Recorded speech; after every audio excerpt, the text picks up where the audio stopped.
une parole de foi, une parole de vie, une parole d'espoir. Vous assistez à l'émission Parole de vie. Que la bénédiction de Dieu soit avec vous et aussi avec votre famille.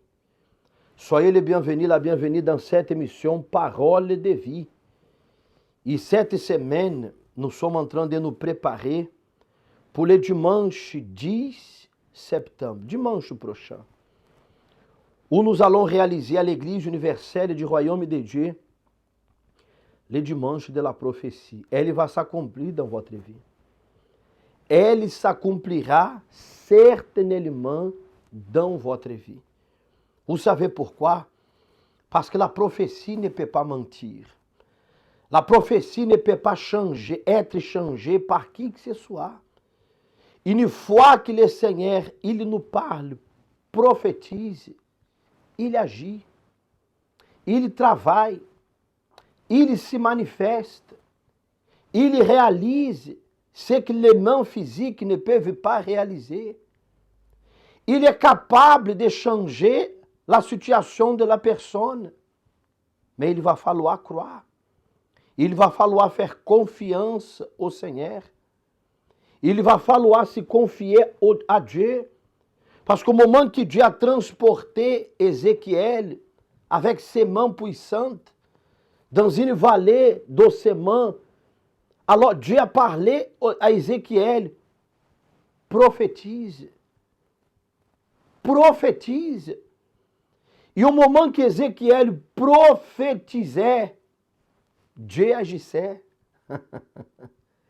Dieu donnait vie à ceux qui étaient morts. Dieu a commencé à travailler à ce que les yeux physiques ne pouvaient jamais imaginer qui allait devenir une armée puissante, le peuple de Dieu. Au moment qu'Ézéchiel parlait, Dieu, il agissait, il travaillait, il rassemblait les eaux qui étaient éparpillées. Dieu accordait dans ce cas la victoire. Dieu façonnait, Dieu travaillait par la prophétie qui sortait de la bouche d'Ézéchiel. Je ne sais pas, mon ami, si vous êtes malade. Je ne sais pas si vous traversez les pires moments de votre vie. Je ne sais pas si maintenant, il y a des gens qui disent, je suis tombé au fond des puits. Peut-être vous avez même déjà dépassé le fond de ces puits. Vous êtes même au-delà. Vous ne supportez plus cette souffrance. Vous ne supportez plus la situation à laquelle vous traversez, vous vivez dans votre vie. Excusez-moi de vous dire, mais il y a des gens qui disent comme ça, ma vie est tellement terrible qu'on dirait que je suis dans l'enfer. On dirait que quelqu'un m'a poussé dans l'enfer. C'est à vous que Dieu désire que la prophétie devienne réalité. La prophétie de la paix. La prophétie d'une santé restaurée. La prophétie d'une famille unie, bénie, transformée. La prophétie d'une porte ouverte. La prophétie de votre transformation, non seulement extérieure, mais surtout la transformation à votre intérieur. Et je vais vous dire une chose. Personne n'est capable d'empêcher la prophétie de devenir réalité. Personne n'est capable d'empêcher les fortes et puissantes mains de Dieu d'agir dans votre vie. C'est pour cette raison que dimanche sera le dimanche de la prophétie. Au moment que nous allons prophétiser, je sais que Dieu agira. Je sais que Dieu va travailler à votre intérieur. Je sais que Dieu fera ce que les mains physiques ne peuvent pas faire.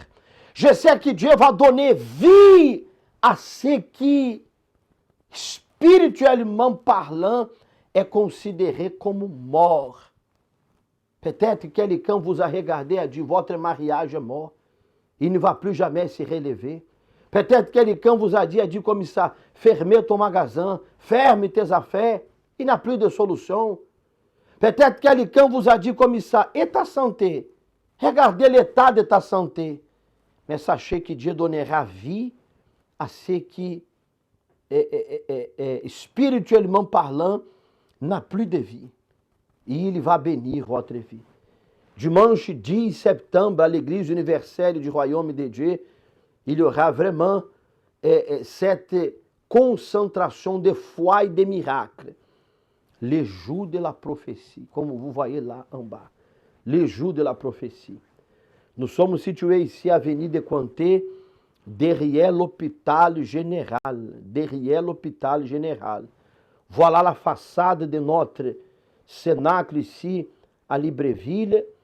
Avenue de Cointet, derrière l'hôpital général. C'est facile à trouver l'Église universelle ici à Libreville. Mais nous avons aussi notre église un peu partout ici au Gabon. Et vous pouvez nous appeler, il y a numéros de téléphone qui sont affichés en bas de votre écran.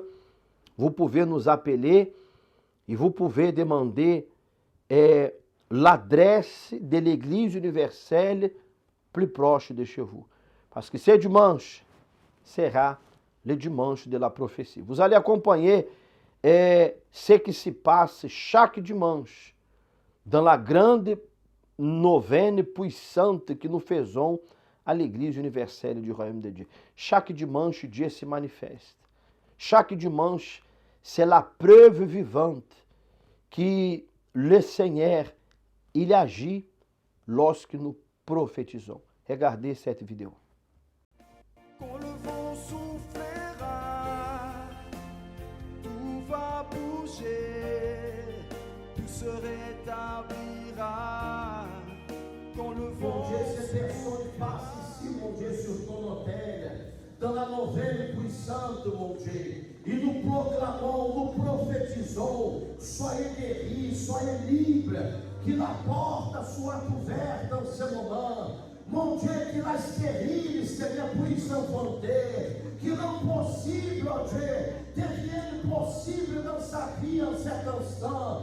Nous prophétisons, soyez bénis en ce moment. Mon Dieu, bénis sa famille, bénis, Seigneur, ses démarches, ses affaires. Bénis, mon Dieu, la vie de ton peuple en ce moment. Nous prophétisons, nous déclarons la victoire. Nous déclarons que ces personnes, elles soient libres, Seigneur. C'est l'estomac qui m'avait amené ici, là. Parce que j'ai traîné avec ça plus de 4 ans. J'ai parlé dans les églises, j'ai fréquenté plusieurs églises, sans guérison. Après un jour, il y a une sœur qui m'avait invité. Mais vous aviez quoi à l'estomac? Douleur, c'était quoi? Et je ne mangeais pas. Dès que je mangeais, l'eau, je rame. Le piment, alors non, je ne touchais même pas. On m'a amené dans les hôpitaux hier. Chez les Langas même, rien. Et vous êtes arrivé à l'Église universelle du Royaume de Dieu. Oui, Qu'est-ce que vous avez fait? Vous avez mis votre foi en action En pratique. Et alors, aujourd'hui? Aujourd'hui, je suis guérie, je mange tout. Piment aussi. Le piment, je mange beaucoup même. Ça veut dire que la maladie qui n'avait pas de guérison, Oui. aujourd'hui vous êtes guéri. C'est ça qui m'a même amené ici à l'église. Amen. Madame Hortense, guérie du cancer dans le cœur. Oui, du cœur. Vous avez passé combien de temps avec ce cancer? J'ai fait 5 ans. 5 ans. Oui, de 2011 jusqu'à 2018. Qu'est-ce que la médecine disait au sujet de ce cancer? Il n'y avait pas de solution parce qu'il fallait faire une greffe de cœur. Quand j'ai vu qu'il fallait faire une greffe de cœur parce que à chaque rendez-vous, après 10 jours, j'ai dépensé 300 000 francs et l'ordonnance faisait 80 000. Donc, je ne pouvais pas supporter. Mais je n'ai pas trouvé de solution et de surcroît, je n'avais pas eu l'idée de chercher une église parce que j'étais vraiment à bout de force et puis je n'attendais que la mort. Donc, même l'eau, j'ai fait 1 an, l'eau, je ne pouvais pas boire. Et la nourriture, je ne mangeais pas. Donc, je suis venue à l'église étant morte, j'étais vraiment les os seulement. Donc j'avais noirci et ça continuait comme ça. Quand le médecin m'a dit maintenant je ne peux pas te cacher, tu as une tumeur au niveau du cœur, mais comme ça fait en forme d'ampoule, quand l'ampoule sort, ça rougit. Quand ça devient, s'il n'y a plus dedans, ça se perce, ça laisse une blessure à l'intérieur de mon cœur, mais c'était caché par les poumons. On a cherché, on n'a pas trouvé. C'est quand je suis allée faire maintenant le scanner, c'est là où on a trouvé. Et à partir de là, il m'a dit, ce n'est que le traitement, sauf on peut te faire une greffe de cœur au niveau de Paris, mais il faut chercher un donneur, il faut chercher quelqu'un pour t'accompagner aussi, et tout ça. À partir de là, je dis, ah mais comment ça? Je vais trouver un cœur pour qu'on puisse me remplacer un autre. Et c'est quoi, Seigneur? Je commence à réfléchir, mais je ne veux plus ma maison. Et là, j'habite à Ganda. Donc, depuis là-bas, j'ai commencé à fléchir les genoux. Vous êtes arrivé à l'église universelle du royaume de Dieu avec un cancer dans le cœur. Vous avez agi votre foi. J'ai agi ma foi. Vous êtes guéri aujourd'hui. Je suis guéri. Il va le cœur aujourd'hui. Non, le cœur, ça va. Ça n'a rien dedans. Vous êtes guéri du cancer du cœur. Jésus vous a touché. Amen. 22 ans de détention artérielle. Avec complications cardiaques. Donc, à un certain moment, le cœur pouvait s'arrêter 15 secondes, et puis ça reprenait.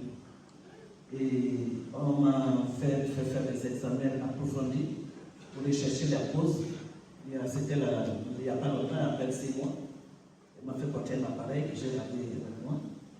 Pendant 3 jours, j'ai ramené l'appareil a détecté qu'il n'y avait plus rien. Le cœur était revenu à la normale, la tension était revenue à la normale. J'avais témoigné ici. Dieu vous a guéri depuis 22 ans. 22 ans, vous aviez ces problèmes et aujourd'hui vous êtes libre. Je suis libre. Vous appelez comment? Je me prénomme Madame Ornella. Madame, le problème que vous aviez, c'était lequel? Lorsque je suis arrivée à l'église universelle, j'avais déjà fait beaucoup je suis rentrée dans beaucoup d'endroits et à l'hôpital, le médecin m'avait déclaré que j'étais stérile, je ne pouvais pas enfanter. Et lorsque je suis arrivée, j'avais vu un homme de Dieu, je suis venue, je l'ai rencontré et il m'a juste donné une parole. Qu'est-ce que réellement vous croyez? J'ai dit, pasteur, je crois. Est-ce que tu crois que Dieu peut te délivrer de ça? Je dis, pasteur, je crois. C'est comme ça, il m'a donné une chaîne de prière. Et j'ai commencé à suivre la chaîne de prière. Je suivais toujours. J'étais toujours persévérante dans la foi, dans les propos que je faisais. Et un jour comme ça, j'avais déjà fait peut-être une affaire de 2 mois. 1 mois, je ne voyais pas mes règles. J'ai dit, ça c'est quelle histoire? Je suis quand même allée voir un médecin. Et lorsque j'ai vu le gynécologue, il m'a dit, on doit refaire une écho pour voir réellement s'il y a quelque chose qui ne va pas. Et lorsqu'il m'a fait l'écho, il m'a dit, madame, vous êtes enceinte. J'ai dit au docteur, Seigneur, docteur, moi je ne suis pas enceinte, comment je peux être enceinte? Puisqu'un docteur m'avait déjà déclaré que j'étais stérile, je ne pouvais pas enfanter. Mais comment ça se fait-il que je suis enceinte? Il est le médecin par excellence, il a opéré et aujourd'hui j'ai accouché. Mon fils aujourd'hui a 6 ans, ça fait longtemps que j'ai témoigné ici. Aujourd'hui il a 6 ans. Madame qui était stérile aujourd'hui est mère. Dieu a fait l'impossible devenir possible. Dieu vous bénisse. Et Dieu désire aussi faire l'impossible devenir possible dans votre vie. Imaginez-vous le dimanche 10, lorsque nous allons commencer à prophétiser. Dans le livre d'Ézéchiel, chapitre 37, verset 14, parle que l'Éternel, il agit. Au moment que Ézéchiel prophétisait, l'Éternel agissait. Au moment que ces personnes ont commencé à faire les chaînes de prière, ont commencé à déterminer, Dieu agit. Nous tous, nous dépendons de la médecine, du médecin. Bien sûr que nous dépendons et nous prions beaucoup pour le médecin, pour le corps médical, nous prions beaucoup. Mais il y a des choses qu'il va falloir reconnaître, ou qu'il faut reconnaître, qu'il y a des choses que seulement Dieu est capable de faire. Seulement le Seigneur est capable de faire. Seulement Dieu, avec ses puissantes mains, est capable d'agir. Là où l'homme, il se dit comme ça, à partir de là, je n'en peux plus. J'ai tout fait, j'ai tout essayé. Nous avons tout tenté. Et parfois l'homme reconnaît qu'il a fait ses efforts, mais il est impuissant face à certaines choses que seulement le pouvoir de Dieu est capable de faire. Lorsque nous prophétisons, Dieu il agit. Peu importe la situation que vous traversez dans votre vie. Peu importe le cas que vous vous trouvez en ce moment, Dieu est capable de vous relever. Mais il va falloir croire. Hein? Il faut croire véritablement que Dieu est capable de bénir et de transformer votre vie. Nous allons acompanhar un témoignage de plus. E je voulais vous demander de préparer un verre d'eau, une bouteille d'eau. Ma bouteille d'eau est ici en face de moi. Préparez un verre d'eau, une bouteille d'eau. E nous allons, d'ici a quelques instants, élever une grande clameur en faveur de vous. Vous que votre vie se trouve dans une vallée d'ossements desséchés. Je ne sais pas si vous regardez ici en bas de votre écran, ce côté ici. Voilà. Si vous regardez ici, ce côté ici, ó, il y a une petite vidéo qui passe ici en boucle ici, ó, qui raconte l'histoire en réalité de Ézéchiel.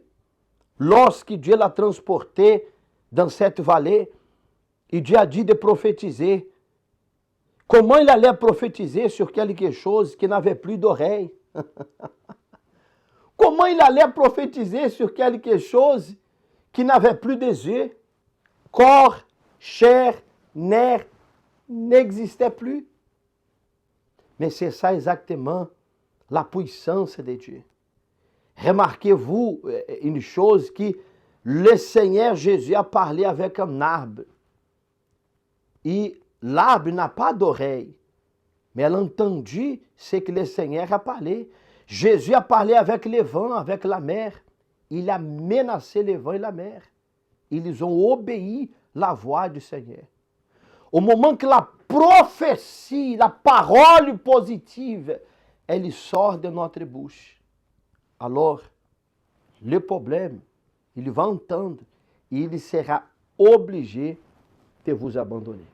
Préparez un verre d'eau, une bouteille d'eau. Nous allons acompanhar un témoignage et nous revenons d'ici à quelques instants. Bonjour, je m'appelle Madame Anastasie. Avant d'arriver à l'Église universelle, j'étais une femme complètement détruite. Sur le plan sentimental, sur le plan familial, sur le plan spirituel et sur le plan financier. Donc, avant d'arriver à l'Église universelle, ce sont ces 4 problèmes que je traversais. Parce qu'avec les enfants, c'était ça, ma douleur. Les enfants étaient rebelles. Les enfants ne réussissaient pas. Pour passer en classe supérieure, c'était échec après échec. Malgré que ces enfants-là allaient dans de meilleures écoles, le papa dépensait beaucoup pour ses enfants, mais il n'y avait pas de résultat. Et dans la vie financière, c'était encore un autre chaos. Parce qu'on avait le strict minimum, mais on n'avait pas réellement ce qui pouvait subvenir vraiment aux besoins de la famille. C'était le strict minimum. Dans la vie sentimentale, ce n'était pas aussi ça. C'était des disputes tout le temps, dues aux problèmes financiers, dû aux problèmes qui sont des enfants qui sont rebelles, qui ne veulent pas écouter, et tout cela retombait sur moi. Et cela, je me suis repliée à moi-même. Maintenant, ça répercutait sur ma vie spirituelle, parce que je ne pouvais plus supporter cette situation, les disputes à répétition, les enfants qui ne sont presque pas là à la maison, la défaite, tout ça m'a rendue triste, amère, angoissée, et c'est comme ça que je suis arrivée à l'Église universelle. Et lorsque je suis arrivée à l'Église universelle, on m'a enseigné la foi, comment pratiquer la foi. Et de cela, j'ai embrassé la foi en suivant les chaînes de prière. Les lundis pour la vie financière, les mercredis pour la vie spirituelle, les vendredis pour la délivrance et les dimanches. Ces 4 jours étaient très importants pour moi. Et lorsque j'ai embrassé cela, venaient maintenant des propos et des campagnes d'Israël. Dieu a commencé à ouvrir des portes petit à petit. Je voyais l'amélioration, mais ce n'était pas encore ce que je voulais. Il n'y avait pas encore ma vie sur l'autel. Je voulais seulement les bénédictions, mais ma vie n'était pas encore complètement sur l'autel. C'est ainsi qu'est arrivé d'autres campagnes et vu l'amélioration que j'avais vue pendant les chaînes de prière, je me suis lancée totalement en disant, il faut que cette fois-ci, si je veux voir le changement total dans ma vie, il faudrait que je dépose aussi ma vie. C'est ainsi, la campagne de Gédéon est arrivée. J'ai déposé et mon sacrifice et ma vie sur l'autel. Et en ce moment, je suis descendue d'une manière différente. Parce qu'en ce moment-là, j'avais cette assurance que Dieu allait totalement changer ma vie. Mais je n'avais pas encore reçu l'Esprit de Dieu. Il y avait déjà un changement total dans la vie familiale, dans la vie sentimentale et dans la vie financière. Et lorsque j'ai continué à monter sur l'autel de manière sincère, c'est là où Dieu m'a béni avec son esprit. Là, c'était maintenant très différent parce que l'Esprit de Dieu était là. Et lorsque j'ai reçu l'Esprit de Dieu, Dieu a permis que je devienne une servante, chose que je ne pouvais pas imaginer. Parce que dans mes prières, je disais toujours à Dieu, Seigneur, j'ai beaucoup d'enfants, prends même un seul, même 2 pour qu'ils te servent sur l'autel. Mais c'est moi que Dieu a d'abord choisi pour le servir sur l'autel. Et avec l'Esprit de Dieu, là, vraiment, dans la famille, ça va. La vie financière a pris une autre tournure parce qu'on ne fait que monter. Dieu bénit de manière que des choses que je ne m'y attendais même pas. Les enfants aujourd'hui réussissent tous. Chaque année, je n'ai pas d'échoué. Chaque année, c'est la réussite totale. Et je remercie vraiment Dieu pour tout ce qu'il a fait pour moi, grâce à la présence du Saint-Esprit.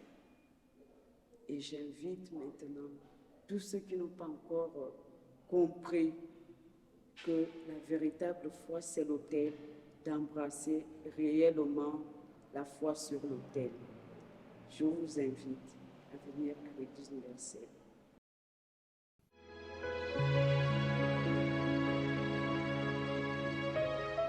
La prière est le lien qui nous unit à Dieu. À travers elle, nous nous libérons des chaînes qui nous emprisonnent, de la mort qui nous persécute, et nous trouvons la véritable raison de vivre. C'est le moment de la prière. Nous allons parler avec Dieu. Seigneur notre Dieu et notre Père, mon Dieu, de la même façon, Seigneur, qu'Ézéchiel prophétisait et Dieu agissait, je prophétise, oh Dieu, en cet instant, en faveur de tous ceux et celles qui nous accompagnent, qui peut-être sont malades. Il y a des personnes qui nous accompagnent de l'hôpital, d'une clinique, des personnes qui nous accompagnent de son travail, de sa maison. Il y a des personnes, Seigneur, qui elle a tout fait, elle a tout essayé, elle ne sait plus quoi faire de sa vie. Alors, Seigneur, je t'invoque en ce moment. Dieu Tout-Puissant, Dieu qui est vivant, Dieu qui a dit que si nous invoquons son nom, il viendra à notre secours. Alors je t'invoque, Seigneur. Il y a des personnes qui ne peuvent plus attendre, Seigneur. Il y a des personnes qui sont fatiguées. Il y a des personnes qui, si toi, oh Seigneur, tu n'agis pas maintenant, oh Dieu, je ne sais pas ce qui va devenir la vie de ces personnes. Alors, Seigneur, agis, mon Dieu. Enlève la douleur, enlève la pensée suicidaire. Enlève, Seigneur, ce mal qui est dans le dos, dans la peau, dans la chair, dans son âme. Enlève toutes sortes de problèmes, Seigneur. Agis en ce moment, car je prophétise en faveur de toutes les personnes qui nous accompagnent. Soyez libres, mon ami. Soyez délivrés par le pouvoir du Seigneur Jésus. Mon Dieu, consagre e bénit le verre d'eau, la bouteille d'eau. Et lorsqu'elle va boire un peu de cette eau bénie, qu'elle soit fortifiée, transformée par le nom du Seigneur Jésus. Et vous qui croyez, dites Amen.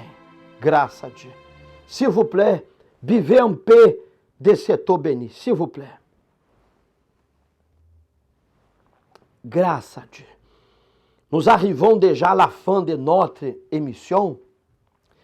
Nous arrivons à la fin de notre émission. Et n'oubliez pas, le jour de la prophétie, Dieu vous attend pour faire de grandes choses dans votre vie. Dieu vous bénisse.